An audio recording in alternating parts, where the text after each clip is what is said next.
Blue narrative. አንድ ሰው በምድር ላይ ሲኖር ለስንት ዓመታት ሊቆይ ይችላል? በእነዚህ ዓመታት ውስጥስ ስንት ሚስቶችን አግብቶ ለስንት ልጆች አባት ሊሆን ይችላል? ለአንዳንዶቻችን አንድን ቤተሰብ ማስተዳደር ራሱ እንደ ትልቅ ተራራ የሚከብድ ፈተና በሆነበት በዚህ ዓለም ላይ በመቶዎች የሚቆጠሩ ሚስቶችን አግብተው በሺዎች የሚቆጠሩ ልጆችን ያፈሩ ድንቃ ድንቅ ሰዎችን በዚህ ታሪካችን እናያቸዋለን። ጭንቅላታችንን የሚያዞር ነው። አሁን የምንነግራችሁ ታሪክ ዝም ብሎ ተራ ወሬ አይደለም። ከሳቅ እስከ እንባ፣ ከግርምት እስከ ድንጋጤ የሚወስድባችሁ እውነተኛ ጉዞ ነው። ለቻናላችን አዲስ ከሆናችሁ ላይክ፣ ሰብስክራይብ እና ሼር በማድረግ ቤተሰቡ ነው። ጉዞአችንን የምንጀምረው አሁንም ድረስ በሕይወት ካለና ሥራ የመውለድ ነው ብሎ ዓለምን ካስገረመው አንድ ብርቱ ሰው ነው። ሚካያሺ ኒያዳሮ ይባላል። ይህ የዚምባብዌ ሰው በአሁኑ ሰዓት በሰባዎቹ የዕድሜ ክልል ውስጥ የሚገኝ ሲሆን 16 ሚስቶችና 151 ልጆች አሉት። የሚሻክን ታሪክ ስትሰሙ መጀመሪያ የሚመጣላችሁ ሳቅ ሊሆን ይችላል። ለምን መሰላችሁ? ሚሻክ በየቀኑ የሚስቶችን የምግብ ዝግጅት ቴስት ያደርጋል። አስቡት፣ 16 ሚስቶች በየቀኑ የተለያየ ምግብ አብስለው ያቀርቡለታል። አንዷ ያቀረበችውን ምግብ ካልጣፈጠው ወይም ካላረካው በዛው ቅጽበት ይመልሰዋል። ይህ የኔ ሥራ ነው ይላል ሚሻክ። የሚገርመው ግን 16ቱም ሚስቶቹ እሱን ለማስደሰት በውድድር ውስጥ ናቸው። ሆኖም ግን በስተጀርባው ያለው የኃላፊነት ሸክም ያስለቅሳል። 151 ልጆችን በየቀኑ አባዬ እርቦኛል ሲሉ፣ አባዬ ደብተር የለንም ሲሉ ማየት ለሚሻክ ትልቅ የራስ ምታት ነው። ግን እሱም አይሰለቸውም። አሁንም ተጨማሪ ለማግባት እያሰበ ነው። ለሀገሬ ወታደር እየወለድኩ ነው በማለት በፈገግታ ይናገራል። ወደ ሰሜን አሜሪካ ካናዳ ስንሻገር ደግሞ ሌላ አስገራሚ ገጽታ እናገኛለን። ዊስተን ብላክሞር። ይህ ሰው በአሁኑ ሰዓት በሕይወት ያለ ሲሆን 27 ሚስቶችና 150 ልጆች አሉት። በዊስተን ግቢ ውስጥ ያለውን ግርግር እስቲ በዓይነ ሕሊናችሁ ሳሉት። ልብስ የሚታጠብበትን ቀን አስቡት። በመቶዎች የሚቆጠሩ ሱሪዎችና ሸሚዞች በገመድ ላይ ተሰቅለው ሲውለበለቡ ግቢው ልክ እንደ ልብስ ፋብሪካ ነው የሚመስለው። የሚገርመው ግን በዊስተን ቤት ውስጥ ያለው ፈኒ ሞመንት ነው። ልጆቹ እርስ በርሳቸው በስም አይጠራሩም። ይልቁንም ቁጥር አላቸው። ቁጥር 45 ናስቲ፣ ቁጥር 110 የት ነህ እየተባባሉ የሚጫወቱበት ጊዜ አለ። ነገር ግን ሁል ጊዜ ሳቅ ብቻ አይደለም። ዊስተን በካናዳ መንግስት ብዙ ጊዜ ክስ ቀርቦበታል። ልጆቹም በትምህርት ቤትና በማኅበራዊ ሕይወት ውስጥ የዊስተን ዘር ተብለው ሲገለሉ የሚሰማቸው ስሜት እጅግ ያሳዝናል። ብዙዎቹ ልጆቹ አባታቸውን ለማግኘት ወረፋ መጠበቅ አለባቸው። አባታቸውን ለ5 ደቂቃ ለማናገር ሳምንታትን የሚጠብቁ ልጆች አሉ። ይህ እንግዲህ የብዙ ልጆች አባት የመሆን ሌላኛው መራራ እውነት ነው። ከጥቂት ዓመታት በፊት በ2021 ዓ.ም ከዚህ ዓለም የተለየውና የዓለማችን ትልቁ ቤተሰብ መሪ ተብሎ የሚጠራው ጽዮና ቻናን እናስታውሳለን። ይህ የህንድ ሰው 39 ሚስቶችና 94 ልጆች ነበሩት። በጽዮና ቻይና ቤት ውስጥ ያለው ሁኔታ ልክ እንደ አንድ ወታደራዊ ሰፈር ነበር። ትልቋ ሚስት ጠዋት 11 ሰዓት ላይ ፊሽካ ትነፋለች። ያኔ 39ኙ ሚስቶች ተነስተው ስራቸውን ይጀምራሉ። አንዷ 30 ዶሮዎችን ታርዳለች፣ ሌላዋ 60 ኪሎ ድንች ትጥላለች። አስቡት፣ ለአንድ ራት ብቻ የሚፈሰውን ጉልበትና። ጽዮና ቻና ሲሞት ግን መላው ህንድ በሐዘን ተናውጦ ነበር። ምክንያቱም እሱ የሞተው በታላቅ ብቸኝነትና በህመም ነበር።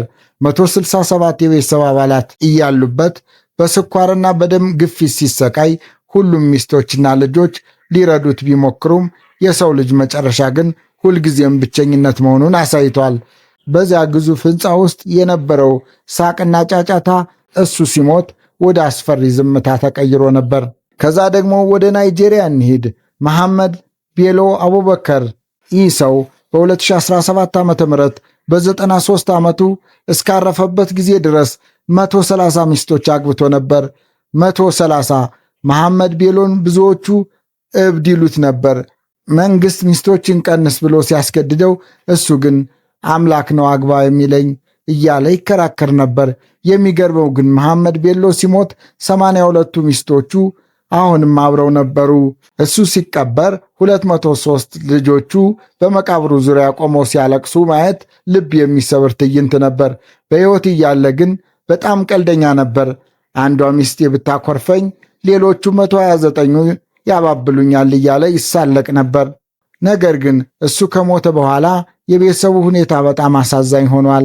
203 ልጆቹና 82 ሚስቶቹን የሚመግብ ጠፋ። ያ ሁሉ ክብርና ዝና በድህነትና በለቅሶ ተተካ። የኬንያው ኡኩኮ ጀንደር ሳንጠቅስ ማለፍ አንችልም። በ2010 ዓ.ም በ92 ዓመቱ እስካረፈበት ጊዜ ድረስ 100 ጊዜ ጋብቻ ፈጽሟል። አኩኩ በጣም ቆንጆና ጎበዝ ተናጋሪ ነበር። ለምንድን ነው ጀንጀር የተባልከው ሲባል ሴቶች ሲያዩን ልባቸው ስለሚቆም ነው ይል ነበር። አኩኩ 160 ልጆቹን ያፈራ ሲሆን የልጅ ልጆቹ ቁጥር ከ200 በላይ ነበር። በቤት ውስጥ ያለው የሳቅ ምንጭ ደግሞ አኩኩ ሚስቶቹን በየሳምንቱ ፈተና ይፈትናቸው ነበር። ባለፈው ሳምንት ምን ነገርኩሽ ብሎ ሲጠይቃት መመለስ ካልቻለች ትቀጣለች። ይህ ሁሉ ሳቅ መጨረሻው አላማረም። አኩኩ ሲሞት ቤተሰቡ በውርስ ምክንያት እርስ በርሱ ተባላ። 100 ሚስቶችና 160 ልጆች መሬት ለመቀራመት ሲጣሉ ማየት የአኩኩን ስም የሚያጎድፍ አሳዛኝ ክስተት ነበር። ታሪኩ ግን እዚህ ላይ ብቻ አያበቃም። ይልቁንም ወደ አስገራሚውና የሀብትና የሥልጣን ዓለም ስንገባ ነገሩ ይበልጥ ይወሳሰባል። አሁን ደግሞ ወደ ሳውዲ አረቢያ በረሃዎች እንጓዝ። እዚያ አንድ የሚገርም እውነታ እናገኛለን። እዚህ የምናገኘው አንድ ሰው ሳሌ አሌ ሳሬ ይባላል። ይህ ሰው በሳውዲ አረቢያ ታዋቂ ነጋዴ ሲሆን በሕይወት ዘመኑ 58 ጊዜ ጋብቻ ፈጽሟል። 58 ጊዜ። የሚገርመው ግን ሳሌህ በአንድ ጊዜ ከ4 በላይ ሚስቶች ኖረውት አያውቁም። 4ተኛዋን ሲያገባ አንዷን ይፈታል። ይህ የሚሽከረከር ጋብቻ ይባላል። አንዳንድ ጊዜ የሚስቶችን ስም እረሳለሁ። መንገድ ላይ ሳገኛቸው ይህች ማን ነበረች ብዬ ራሴን እጠይቃለሁ። አስቡት፣ የራስህን ሚስት መንገድ ላይ ካላወካት የቤተሰቡ ሁኔታ ምን ያህል አሰቂ ሊሆን እንደሚችል። ነገር ግን ሳሌህ ለጋብቻ ብቻ ሲል $600,000 በላይ አወጧል። ይህ ለብዙዎቻችን ሳቅ ሊሆን ይችላል። ነገር ግን በዚያ በተፈተኑ ሴቶችና አባታቸውን በማያውቁት 36 ልጆቹ ልብ ውስጥ ያለው ጠባሳ ሲታሰብ ነገሩ እጅግ ያሳዝናል። አሁን ደግሞ ወደ አንጎላ እንውረድ። የፍራንሲስኮ ታዴዮ ማንዴስ። ይህ ሰው በአንጎላ ቺኩቲኒ በሚለው ስሙ ይታወቃል። በ76 ዓመቱ ሲያርፍ 43 ሚስቶችና 156 ልጆች ነበሩት። በቺኩኒ ቤት ውስጥ የነበረው ትዕይንት ልክ እንደ አንድ ትልቅ ድግስ ነበር። አንድ ቀን በልጆቹ አንዱ ስህተት ቢሰራ አባቱ የትኛው ልጁ እንደሆነ ለማወቅ ሰልፍ ያቆም ነበር። 156 ልጆች ተሰልፈው ጥፋተኛው ማን ነው ሲባል የሚፈጠረው ግርግርና ሳቅ ለጎረቤት ትልቅ መዝናኛ ነበር። ነገር ግን ቺኩቲኒ ሲሞት 156ቱም ልጆች በአንድ ድምፅ አልቅሰዋል። ምክንያቱም እሱ እያንዳንዱን ልጁን በራሱ መንገድ ለማሳደግ ጥረት ያደርግ ነበር። ሀብታምም ቢሆንም ለልጆቹ በሙሉ በእርሻ ላይ እንዲሰሩ ያዘዝ ነበር። እሱ ሲሞት ግን ያ ሁሉ ሀብት ለ156 ልጆች ሲካፈል እያንዳንዳቸው የደረሳቸው ድርሻ በጣም አነስተኛ ነበር። ያ ትልቅና ዝነኛ ቤተሰብ በአንድ ሌሊት ወደ ተራዳ ቤተሰብ ተቀየረ። ጉዟችንን ወደ ደቡብ አፍሪካ እናደርጋለን። ወደ ኢሲዋትኒ እንቀጥላለን። ንጉሱ ዳግማዊ ኪንግ ሶሃቡዛ ይባላል። ይህ ንጉስ ለ82 ዓመታት በንግስና በመቆየት የዓለማችንን ክብረ ወሰን ይዟል። በነገሰባቸው በእነዚህ ረጅም ዓመታት 70 ሚስቶችን አግብቶ 210 ልጆችን አፍርቷል። በንጉሳዊ ቤተሰብ ውስጥ የሚፈጠረው ግርግር ግን ሌላ ነበር።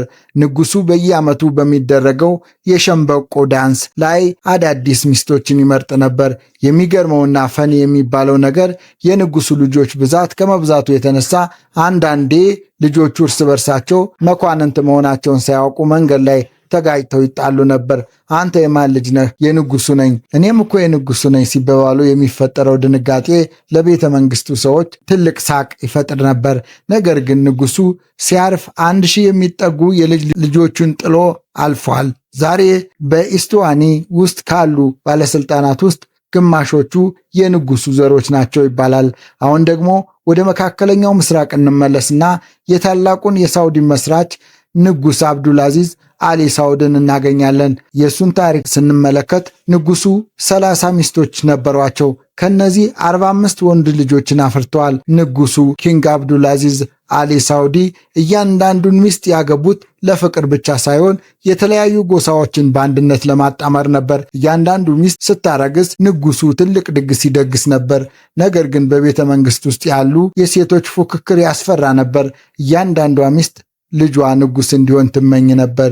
ይህ ደግሞ በቤተ መንግስቱ ውስጥ ሳይለንት ዋር ወይም የውስጥ ጦርነት ፈጥሮ ነበር። ንጉሱ ሲሞት 45 ወንድ ልጆች ለስልጣን እርስ በርሳቸው ተፋጠጡ። ዛሬም ድረስ የሳውዲ አረቢያ ንጉሳዊ ቤተሰብ በሺዎች የሚቆጠሩ አባላት ያሉት ሲሆን በመካከላቸው ያለው የሀብትና የስልጣን ክፍፍል ሁልጊዜም በውጥረት የተሞላ ነው። ወደ አሜሪካ ምድር ስንሻገር ደግሞ ብሪንግሃም ያንግ ታሪክ እናገኛለን። ይህ ሰው የሞርሞን ቤተክርስቲያን መሪ የነበረ ሲሆን 55 ሚስቶች ነበሩት። ብሪንግሃም ያንግ ሚስቶቹን በሙሉ በአንድ ትልቅ ቤተ መንግስት ውስጥ የሚያኖራቸው ሲሆን ቤቱ ላዮን ሃውስ ይባል ነበር። በዚህ ቤት ውስጥ ያለው ሳቅና ጫጫታ ግን ሌላ ነበር።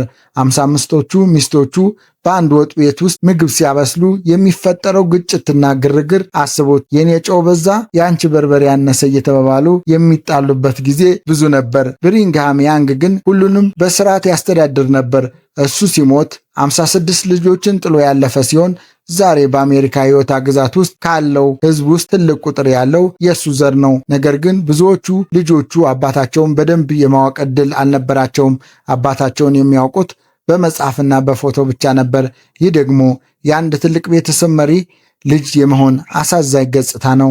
አሁን ደግሞ ወደ ጥንታዊና አስፈሪው ታሪክ እንጓዛለን። የሞሮኮውን ንጉሥ ሙላይ ኢስማኤል እናገኛለን። ይህ ሰው በጭካኔው የታወቀ ቢሆንም በዘሩ ብዛት ደግሞ ዓለምን ያስገረመ ነው። 1171 ልጆች ነበሩት ይባላል። ንጉሱ ሞላይ በየቀኑ አዳዲስ ልጆቹን እንደሚወልድና በቤተ መንግስቱ ውስጥ ያሉ ሕፃናት ቁጥር በየወሩ በመቶዎች እንደሚጨምር የታሪክ መዛግብት ይናገራሉ። የሚገርመው ግን ንጉሱ ወንድ ልጆችን ብቻ ነበር የሚወደው። ሴት ልጆችን ግን እንደተወለዱ እንዲገደሉ ያዝዝ ነበር የሚሉ አሰቃቂ ታሪኮች አሉ። ይህ ታሪክ እጅግ ያሳዝናል። ዘሩን ለማስፋፋት ሲል የገዛ ልጆቹን ሕይወት መቅጠፍ በታሪክ ውስጥ ጥቁር ነጥብ ጥሏል። ሆኖም ግን ሙላይ ኢስማኤል 82 ዓመት ሙሉ በስልጣን ላይ ሲቆይ የሞሮኮን ግዛት ያቆመው በእነዚህ ልጆቹ አማካኝነት ነበር። አሁን ሰፋ አድርገን ወደ ኬንያ ምዕራባዊ ክፍል እንጓዝ። እዚህ አንድ ጂነስ እናገኛለን። ዴቪድ ሳይካይ ኮልሃ ይባላል። ይህ ሰው 15 ሚስቶችና 107 ልጆች አሉት። ዴቪድ ራሱን የሚገልጸው በተራ ስም ሳይሆን በየ3 ዓመቱ አንዴ ብቻ በሚፈጠር ታላቅ አእምሮ ነው። የሚገርመው የዴቪድ ፍልስፍና ነው። አእምሮዬ በጣም ሰፊና ጠልቅ ስለሆነ አንዲት ሴት ብቻዋን ልትሸከመውና ልትረዳው አትችልም ይላል። ይህንንም ሲያስረዳ በሚያስቅና በሚገርም ምሳሌ ነው። 1000 ኪሎ የሚመዝን የበቆሎ ኩንታል በአንድ ትንሽ ፒክአፕ መኪና ላይ ለመጫን ብትሞክር መኪናዋ ትሰበራለች። ስለዚህ ሸክሙን በብዙ ትናንሽ መኪኖች ማከፋፈል አለብህ። የኔም የእውቀትና የፍቅር ልክ እንደዛው ነው፣ ለብዙ ሴቶች መከፋፈል አለበት ይላል። ዴቪድ በቤቱ ውስጥ ያለውን ግርግር ልክ እንደ ገበያ ነበር። ጠዋት ላይ ለቁርስ ብቻ የሚያስፈልግ የዳቦውን ብዛት አስቡ። በቤቱ ውስጥ ያሉ ሚስቶች ጄሲካ፣ ጆሪና ሮዝ እንደሚሉት ከሆነ በዴቪድ ላይ ቅናት የሚባል ነገር የለ። እንዲያውም አዳዲስ ሴቶች ወደ ቤቱ ሲመጡ በደስታ ነው የሚቀበሉት። ዴቪድ 4000 መጻሕፍትን ያነበበና እያንዳንዱን ገጽ በቃሉ የሚያስታውስ የሚንቀሳቀስ ላይብራሪ ነው።